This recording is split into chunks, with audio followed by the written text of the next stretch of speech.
ये थे आपके कैरेक्टर्स। इस तरह से था। अब क्या हुआ, गैमेट बनेंगे। ये अलग बना और ये अलग, ये अलग अलग हो गए। अब क्या होगा,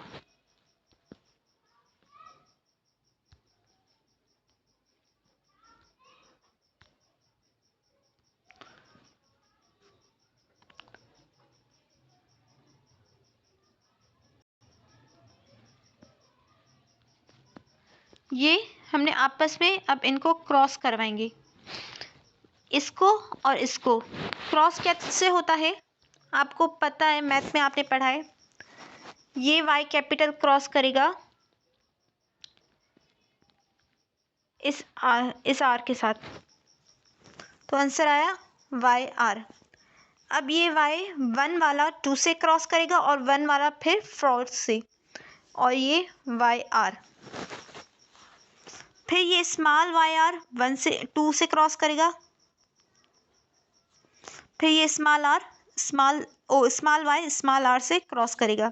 ये आपके बन गए गैमेट्स। सेम यहाँ पर भी होगा।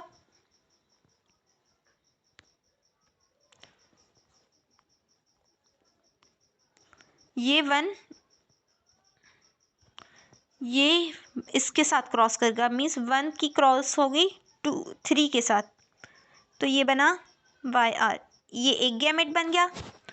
अब 1 की क्रॉस होगी 4 के साथ, 1 3 और 1 4, तो ये बन गया वाई आर। अब 2 की होगी 3 से,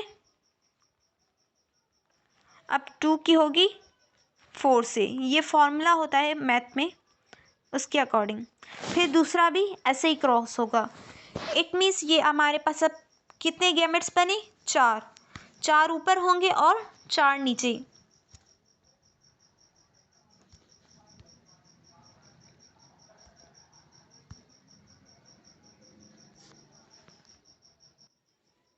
ये क्या हुआ कि हमारे पास जो हमने क्रॉसिंग करवाई, उसके नतीजे में हमारे पास 4 गैमेट्स बने। यही गैमेट्स बनाए थे हमने अभी, सेम यही थे। 4 ऊपर बने और 4 नीचे, मीन्स 2 हमने करेक्ट 2 पेरेंट्स लिए, 4 इसके बने और 4 सेम इसी के बनेंगे, क्योंकि हमने 2 लिए थे। उसके बाद क्या होगा कि अब ये वाला वाई आर इसके साथ क्रॉस करेगा, तो क्या बना, डबल वाई डबल आर। फिर ये 1 वाला 2 के साथ क्रॉस करेगा, 2 के साथ कैपिटल वाई और स्मॉल आर, और कैपिटल आर और कैपिटल आर। फिर ये 1 वाला 3 से करेगा, फिर ये 1 वाला 4 के करेगा। फिर ये सेकंड पे आएगा, ये 1 से करेगा, यहाँ पे रिजल्ट आएगा। फिर ये सेकंड वाला 2 से करेगा, फिर ये इससे करेगा, यहाँ पे रिजल्ट आएगा, और ये वाला इससे। सेम थर्ड वाले करेगा कि ये वाला करेगा फर्स्ट 1 से, और थर्ड वाला फिर सेकंड 1 से, फिर थर्ड वाला थर्ड 1 से, और थर्ड वाला 4 1 से। देन लास्ट 1 करेगा फर्स्ट से क्रॉस, फिर ये इससे करेगा, देन इससे, और देन इससे। तो इस तरह से ये हमारे पास 12 निकल आते हैं रिजल्ट्स। 12 रिजल्ट निकल आते हैं। तो अब इनका हम फिनोटाइप और जीनोटाइप काउंट करेंगे। पहला है आपके पास येलो कॉटिलिडॉन और राउंडेड सीड, और दोनों क्या हैं, येलो कॉटिलिडॉन और राउंडेड सीड। ये भी येलो कॉटिलिडॉन और राउंडेड सीड। कैसे आप आइडेंटिटी करोगे कि आप कैपिटल देखोगे कि कैपिटल है तो इट मीन्स वो खुद को शो कर रहा है। जहाँ पर भी कैपिटल हो, कैपिटल सिंगल भी होगा तो वो खुद को शो करेगा। अगर वहाँ पे उसके साथ रेसेसिव हो तो रेसेसिव सिंगल कभी शो नहीं करेगा खुद को। रेसेसिव शो तब करेगा जब वो डबल हो, इस कंडीशन में या इस कंडीशन में, तब वो खुद को शो करेगा। और डोमिनेट हमेशा खुद को तब शो करेगा चाहे वो अकेला हो या डबल में हो। अब यहाँ पर देखें, यहाँ पर डबल में है, यहाँ पर भी खुद को येलो शो कर रहा है, और यहाँ पर सिंगल में डोमिनेंट है। उसके साथ तो उसका रेसेसिव है इस कंडीशन में ना, ये डोमिनेंट ये रेसेसिव, मगर खुद को कौन शो करेगा, डोमिनेंट। रेसेसिव हमेशा तब शो करता है खुद को जब वो डबल में हो। डबल। सो इट मीन्स यहाँ पर भी येलो कलर है, यहाँ पर भी येलो कलर है और राउंडेड सीट, यहाँ भी येलो कलर है और राउंडेड सीट, यहाँ भी येलो कलर है और राउंडेड सीट। फर्स्ट लाइन में 4 थे हमारे पास, यहाँ भी येलो कलर और राउंडेड सीट, यहाँ भी येलो कलर और राउंडेड सीट, 6 येलो कलर और rounded seat, yellow colour and rounded seat, 8। उसके बाद है येलो कलर और राउंडेड सीट, ये 9 आ गए, 9 ये भी हुआ। अब देखें सेकंड वन, ये ग्रीन, ग्रीन क्या है, कॉटिलिडान है और राउंडेड उसका सीड है, ये अलग करेक्टर है, ग्रीन कॉटिलिडान और राउंडेड सीड। अब ये ग्रीन कॉटिलिडान है और राउंडेड सीड है, ये भी ग्रीन कॉटिलिडान है और राउंडेड सीड। ग्रीन क्यों कह रहे हैं, क्योंकि दोनों जो है रेसेसिव में है मगर वो डबल में है, डबल वाई है, तो ये आ गए 3। अब उसके बाद है यहाँ पर ये 3 देखें, ये तीनों सेम है, इट मीन्स ये जो है येलो है मगर उनके जो सीड है वो रिंकल्ड है, ये भी येलो है मगर सीड रिंकल्ड है, तो ये 3 अलग हैं। और ये आखिरी अलग है जिसका ग्रीन कॉटिलिडान है और रिंकल्ड सीड है।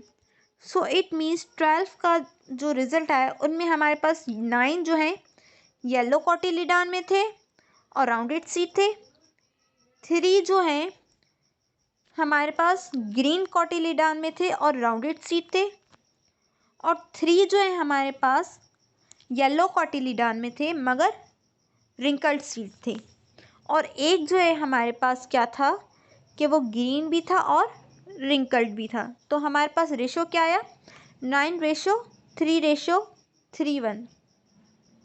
ये इसका फिनोटाइप और जीनोटाइप दोनों लिखा हुआ है। 9 जो थे हमारे पास राउंडेड और येलो, राउंडेड और ग्रीन सीड 3 थे, रिंकल्ड और येलो सीड 3 थे और 1 रिंकल्ड और ग्रीन थे, और इनका जीनोटाइप भी लिखा हुआ है कि जीन इनके कौन से थे हमने यूज़ किए थे। उसके बाद है what are multiple alleles. Multiple alleles is when more than 2 alleles can code for a gene. हम अलील किसे कहते हैं, जीन का अल्टरनेटिव फॉर्म मीन्स जो चीज़ जीन की जगह इस्तेमाल की जाए या जो खुद को जीन की जगह शो करे उसको हम अलील कहते हैं। जैसे हम कह सकते हैं gene is the shadow of Aleel.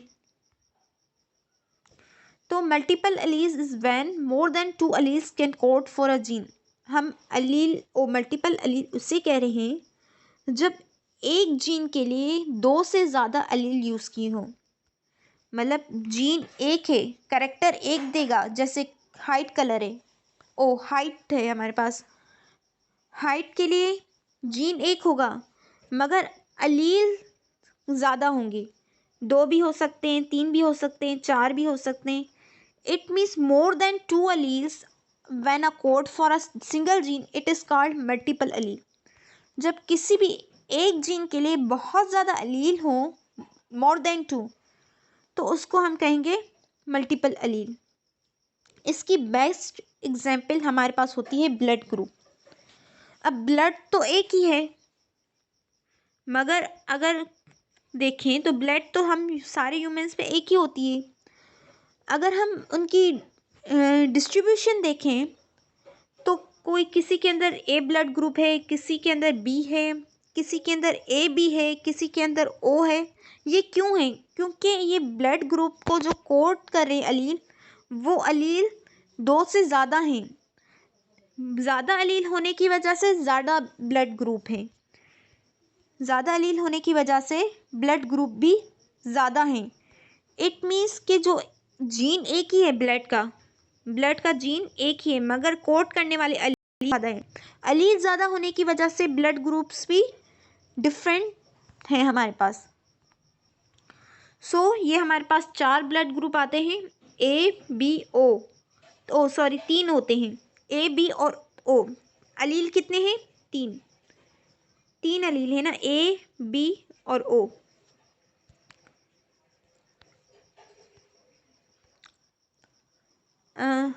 Blood group A,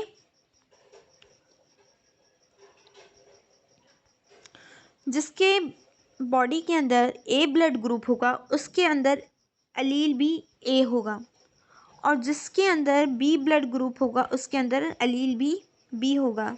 इस ए और बी अलील की प्रेजेंस की वजह से उन पे नाम पड़ा ए ब्लड ग्रुप और B blood group. Allele A produce antigen A, allele B produce antigen B, allele I produce no antigen. तीन टाइप के अलील हैं, ए बी, मतलब कैपिटल ए, कैपिटल बी और I small. I small means इसके ऊपर antigen नहीं है।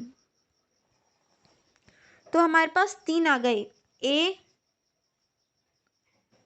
B और आई स्मॉल, तीन अलील आ गए हमारे पास।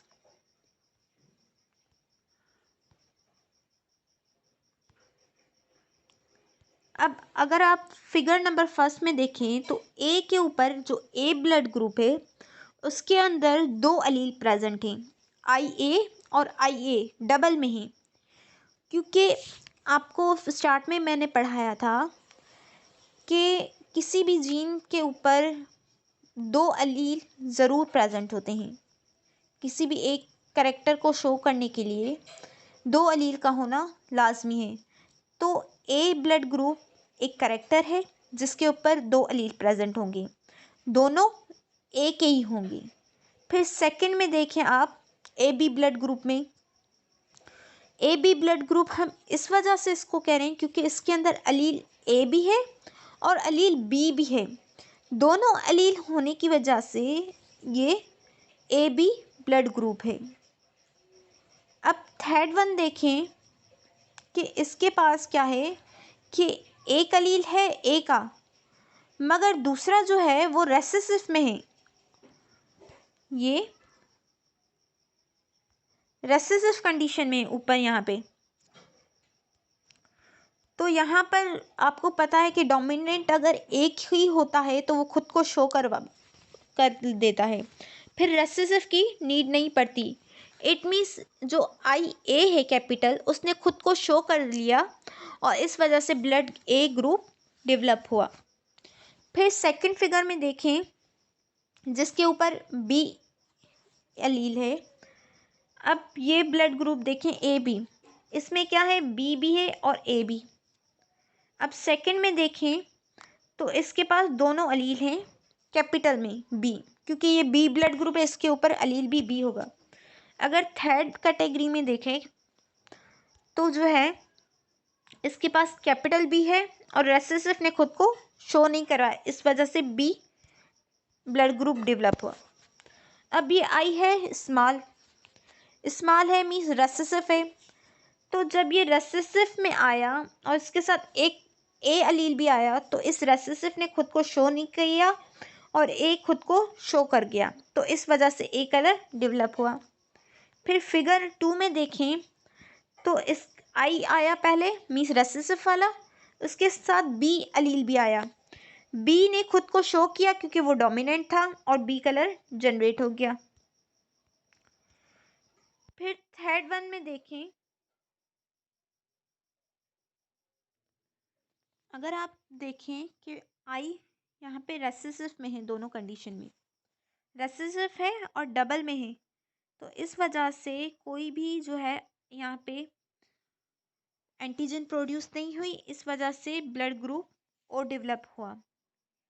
ओ डेवलप इस वजह से हुआ क्योंकि यहाँ पे एंटीजन यहाँ पे एब्सेंट थी, एब्सेंट होने की वजह से यहाँ पे ना ए था, यहाँ पे ना बी था, नल था, तो इस वजह से ओ ब्लड ग्रुप डेवलप हुआ।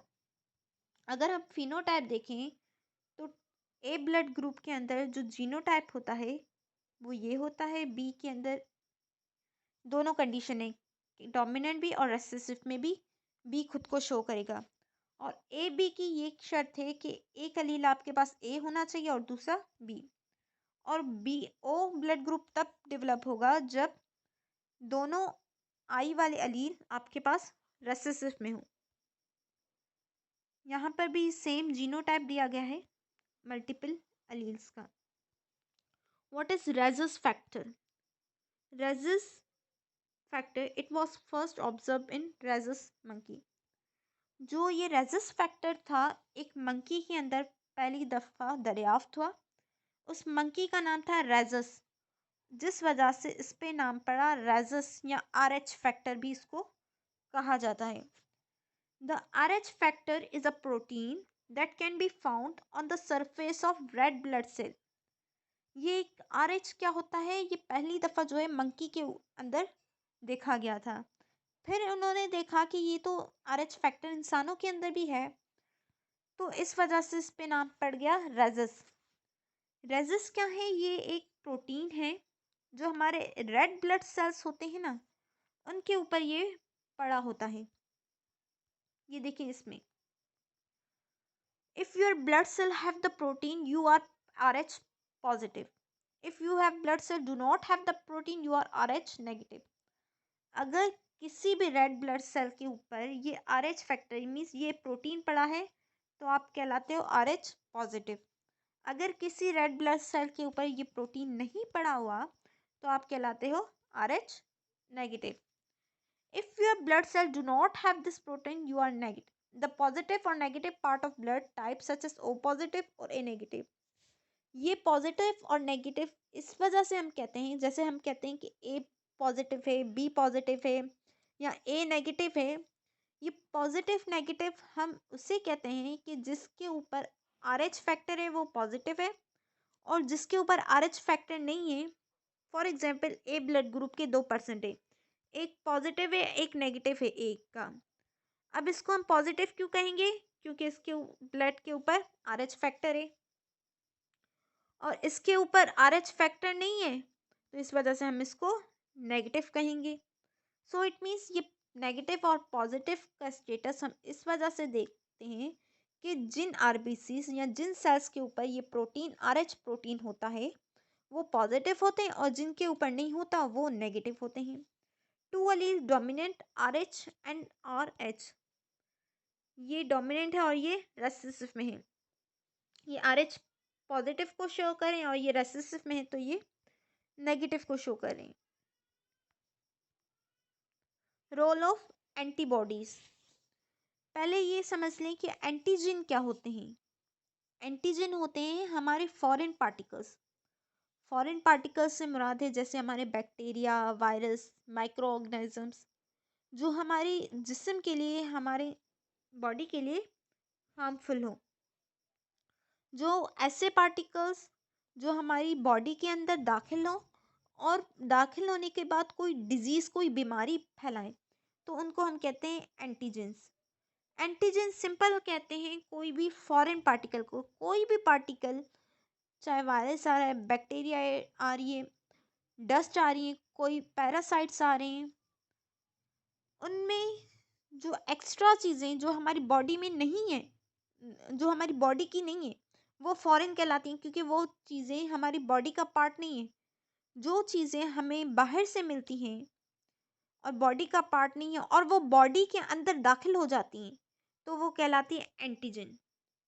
Antigen are the foreign particles that invade means अंदर दाखिल होती हैं, किसके अंदर? किसी भी लिविंग बॉडी के अंदर, एंड कॉज डिजीज। उसके बाद है एंटीबॉडीज। एंटीबॉडीज क्या होती हैं? ये भी प्रोटीन्स होती हैं जो कि एंटीजन्स के अगेंस्ट बनती हैं। अब एंटीजन तो हो गए हमारे फॉरेन पार्टिकल जो हमारी बीमारी के लिए आए हैं, बीमार करने के लिए। उसके नतीजे में, एंटीजन के नतीजे में हमारी बॉडी के अंदर वाइट ब्लड सेल्स होते हैं। इनको कहा जाता है सोल्जर्स ऑफ आवर बॉडी, जो हमारी बॉडी को सेफ करते हैं। हमारी बॉडी से में जो भी पैरासाइट, जो भी फॉरेन पार्टिकल्स आते हैं उनके से लड़ते हैं। वो लड़ते कैसे हैं कि वो इस एंटीजन के खिलाफ एंटीबॉडी बनाते हैं। मीन्स जैसा एंटीजन आएगा वैसा ही एंटीबॉडी बनाएगा। फॉर एग्जाम्पल बैक्टीरिया आ रहा है, बैक्टीरिया एक तो नहीं है, बैक्टीरिया की काफ़ी सारी किस्में होती हैं। तो बैक्टीरिया आ रहा है, तो ये जब बैक्टीरिया अंदर दाखिल हो गया तो अब हमारे जो वाइट ब्लड सेल्स हैं, इसने क्या बनाया, बैक्टीरिया, उस बैक्टीरिया के लिए ये एंटीबॉडी बनाई। ये एंटीबॉडी क्या थी, एक प्रोटीन थी। अब इस एंटीबॉडी का काम ये होगा कि ये इस एंटीजन से लड़ को ख़त्म करेगी और हमारी बॉडी को प्रोटेक्ट करेगी। एंटीजन के खिलाफ हमने एंटीबॉडी बनाई। एंटीबॉडीज क्यों बनाई, ताकि ये इस एंटीजन के अगेंस्ट काम करे और हमारी बॉडी को प्रोटेक्ट करे। A person with A blood group produce antibodies B. अब एक इंसान है जिसका एक ब्लड ग्रुप है, वो कौन सी एंटीबॉडीज बनाएगा, बी बनाएगा। क्यों बनाएगा बी, अब उसके पास ए तो है, अपनी बॉडी के पास ए है उसके पास। अब बी जब इसके अंदर दाखिल होगा तो बी तो इसके लिए फॉरेन है, मतलब कि ये बाहर का आदमी हुआ इसके लिए, क्योंकि बॉडी खुद ए है। जब ये कोई बी वाली चीज़ अंदर दाखिल होगी तो इस बॉडी के लिए ये नहीं होगी, क्योंकि ये पूरी बॉडी ए है। अब जब ये बॉडी की बी वाली चीज़ अंदर दाखिल हुई तो ये बॉडी के लिए ये क्या हुआ, एंटीजन हुआ। एंटीजन वो जो बॉडी को नुकसान दे, तो इस बॉडी ने इसको एंटीजन समझ लिया, इस बी को। इस बॉडी ने इसको एंटीजन समझ लिया। अब ये बॉडी जो प्रोड्यूस करेगी वो भी बी एंटीबॉडीज प्रोड्यूस करेगी, क्योंकि एंटीजन बी था और एंटीबॉडी बी बनेगी। सो इट मीन्स जिस पर्सन के ब्लड ग्रुप में ए होगा वो बी एंटीबॉडीज प्रोड्यूस करेगा, और जिसके ब्लड ग्रुप में बी होगा वो ए प्रोड्यूस करेगा, क्योंकि उसके लिए, अब बी वाले के लिए ए जो है फॉरेन पार्टिकल है, क्योंकि बॉडी बी है और फॉरेन पार्टिकल ए है। तो एंटीबॉडीज भी वही बनेगी जो एंटीजन होगा। Antigen means foreign particle. A person with A blood group do not produce any antibody.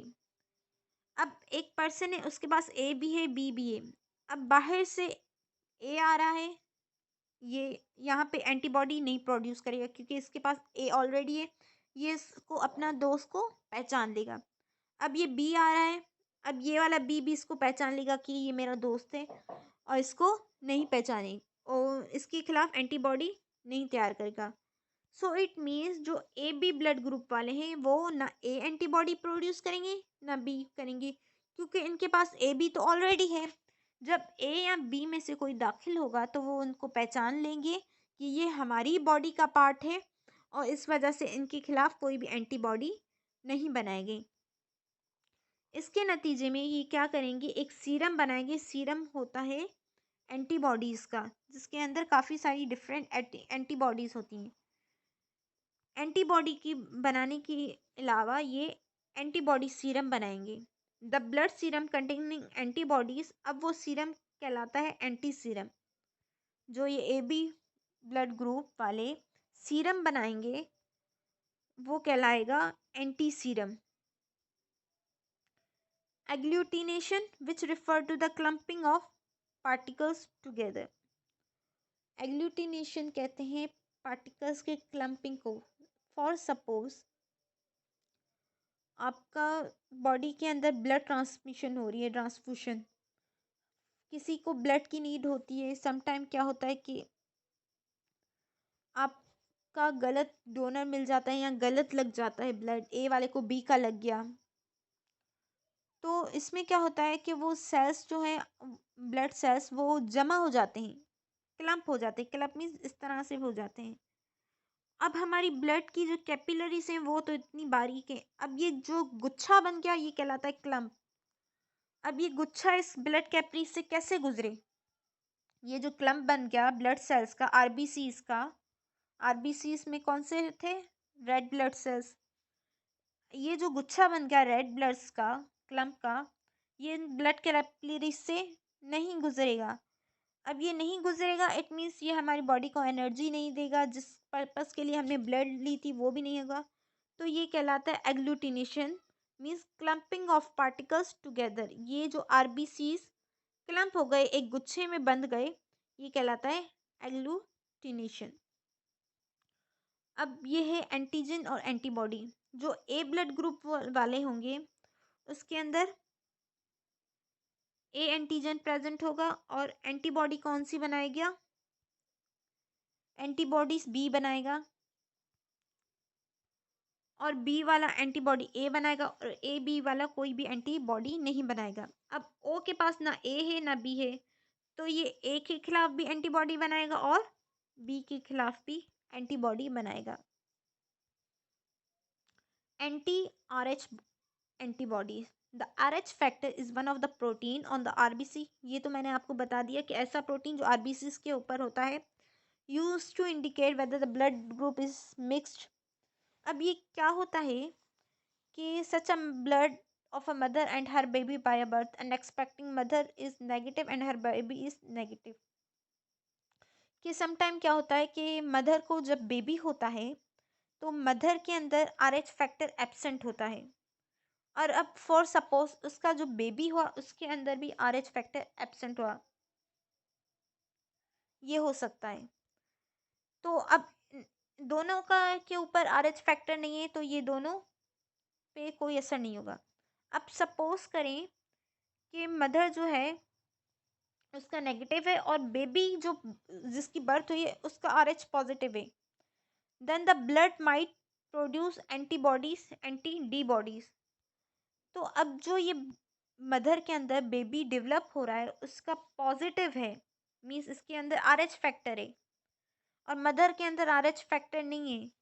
तो अब यहाँ पे क्या होगा कि जब मदर बेबी प्रोड्यूस करेगी, बर्थ देगी, तो ये आरएच पॉजिटिव होने की वजह से बेबी के अंदर आरएच पॉजिटिव होने की वजह से बेबी के आरएच पॉजिटिव होने की वजह से ये जो मदर का ब्लड ग्रुप था ये इसको फॉरेन समझेगा और इसके खिलाफ एंटी डी बॉडीज बनाएगा। एंटी डी बॉडीज क्यों बनाएगा? क्योंकि यहाँ पे बेबी के पास आरएच पॉजिटिव था और मदर के पास आरएच नेगेटिव था, तो यहाँ पे इसके पास आरएच पॉजिटिव के पास जो है रेजिस फैक्टर था और मदर के पास रेजिस फैक्टर नहीं था। तो इस वजह से यहाँ पे जो मदर के अंदर जो एंटीबॉडीज बनेगी वो डी एंटीबॉडीज बनेगी। The Rh factor is important to determine in blood donation and transfusion. हम आरएच फैक्टर टेस्ट भी करवाते हैं, मीन्स पॉजिटिव और नेगेटिव, ये देखने के लिए कि अगर पॉजिटिव के अंदर नेगेटिव के अंदर पॉजिटिव वाला चला गया ब्लड, फॉर सपोज किसी का ब्लड ग्रुप नेगेटिव है और उसको हमने पॉजिटिव वाला इंजेक्ट कर लिया, तो मैंने आपको बताया था कि पॉजिटिव वाला तो चला गया, अब जिसकी बॉडी के अंदर वो ब्लड ग्रुप गया उसके लिए वो फॉरेन ब्लड हो गया, मीन्स वो उसकी बॉडी ऐसे रिएक्ट करेगी जैसे ये हमें नुकसान पहुंचे